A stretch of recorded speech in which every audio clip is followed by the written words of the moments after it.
Ladies and gentlemen, I'm about to show you a documentary that will change your world. Once you watch this, there is no turning back. You can take the blue pill, the story ends, you wake up in your bed and believe whatever you want to believe. Or, you take the red pill, you stay in Wonderland, and I show you how deep the rabbit hole goes. I'm only offering you the truth, nothing more. What I am about to show you is a recording from 50 years ago. It was done by Myron Fagan in 1967.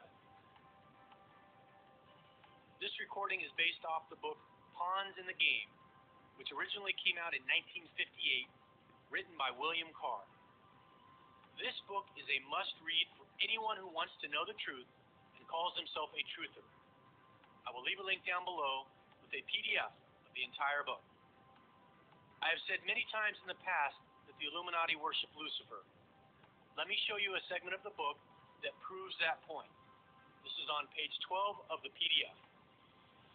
It was written to explain the Luciferian dogma concerning worship of Satan and worship of Lucifer. In it, he said in part, "That which we say to the crowd is, we worship God, but it is the God that one worships without superstition. The religion should be, by all us initiates of the high degrees, maintained in the purity of the Luciferian doctrine. Yes, Lucifer is God." And unfortunately, Adonai, the name given by the Luciferians to the God we worship, is God also. The absolute can only exist as two gods. Thus, the doctrine of Satanism is a hearsay, and the true and pure philosophical religion is the belief in Lucifer, the equal of Adonai. But Lucifer, God of light and God of good, is struggling for humanity against Adonai, the God of darkness and evil. So, these evil bastards think that Lucifer is their savior instead of Jesus Christ.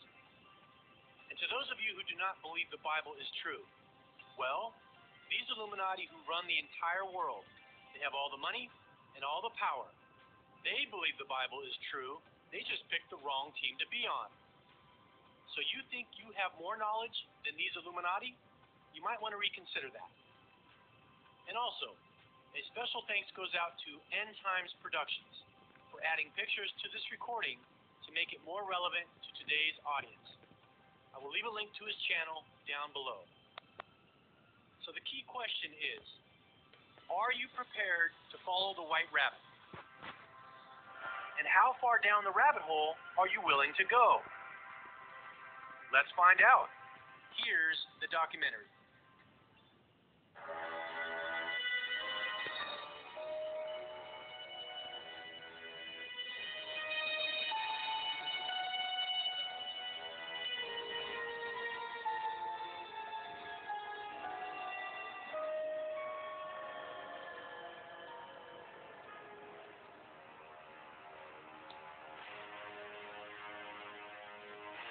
This satanic plot was launched back in the 1760s when it first came into existence under the name of the Illuminati.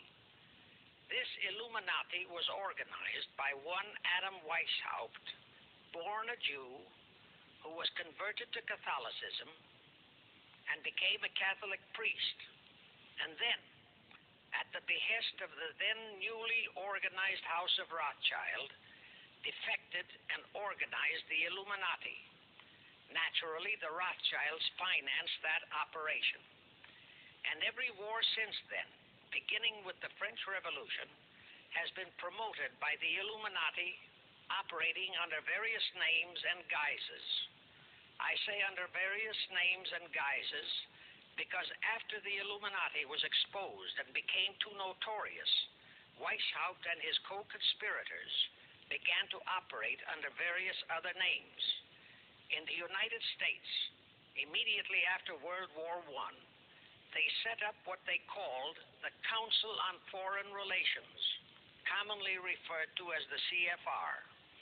And this CFR is actually the Illuminati in the United States.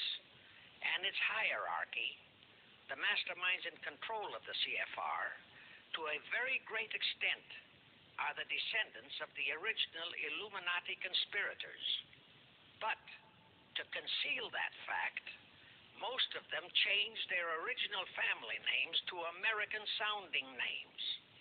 For example, the true name of the Dillons, Clarence and Douglas Dillon, once Secretary of the U.S. Treasury Department, is Lepowski. I'll come back to all this later. There is a similar establishment of the Illuminati in England, operating under the name of the British Institute of International Affairs. There are similar secret Illuminati organizations in France, Germany, and other nations operating under different names. And all these organizations, including the CFR, continuously set up numerous subsidiary or front organizations that are infiltrated into every phase of the various nations' affairs. But at all times, the operations of these organizations were and are masterminded and controlled by the internationalist bankers, who in turn were and are controlled by the Rothschilds. One branch of the Rothschild family had financed Napoleon. Another branch of the Rothschilds, both branches the real masterminds of the Illuminati, financed Britain, Germany, and the other nations in the Napoleonic Wars.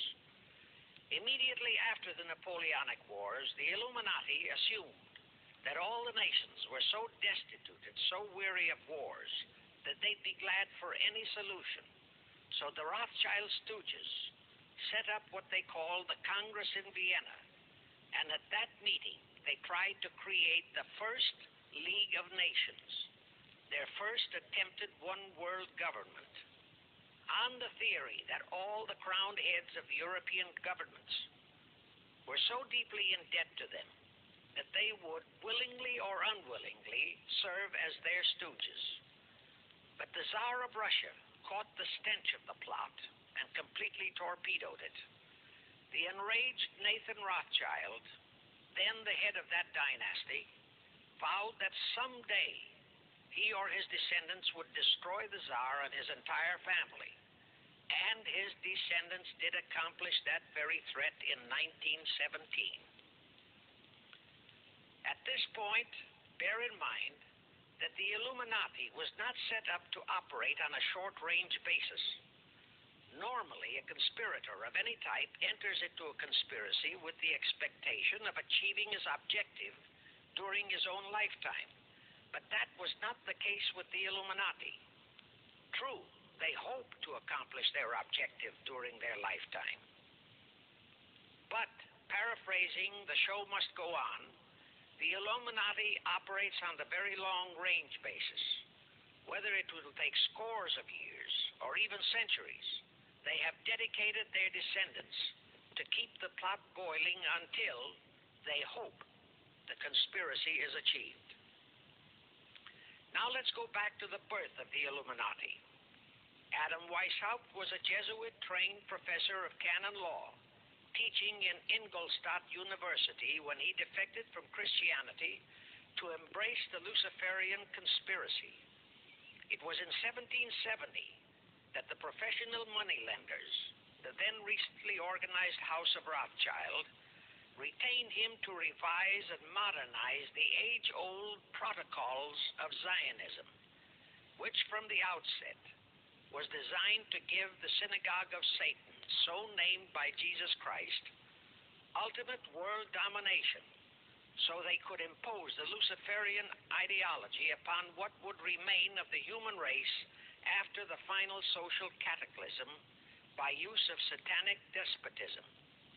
Weishaupt completed his task May 1st, 1776. Now you know why May 1 is the great day with all communist nations to this very day. That was the day, May 1, 1776, that Weishaupt completed his plan and officially organized the Illuminati to put the plan into execution. That plan required the destruction of all existing governments and religions. That objective was to be reached by dividing the masses of people whom he, Weishaupt, termed Goyim, or human cattle, into opposing camps in